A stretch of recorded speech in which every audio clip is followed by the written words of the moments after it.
তো দেখতে পাচ্ছেন আমাদের কাছে একটি ডাইকিন ইনভার্টার এসছে, আউটডোরের বোর্ড এসছে রিপেয়ারের জন্য।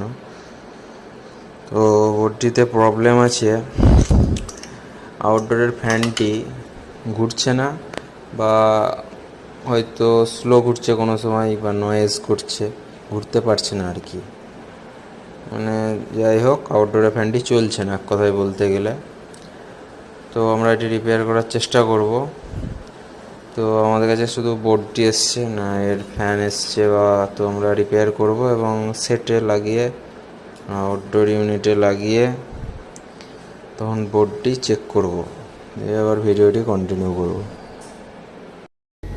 তো দেখতে পাচ্ছেন আমরা ডাইকিনের আউটডোরে পিসিবিটি লাগিয়ে দিয়েছি। যে প্রবলেমটি ছিল, ফ্যানটি রান করছিল না, তো এখন ফ্যানটি প্রপারলি রান করছে। তো বোর্ডটি আমাদের সাকসেসফুল রিপেয়ার হয়ে গেছে।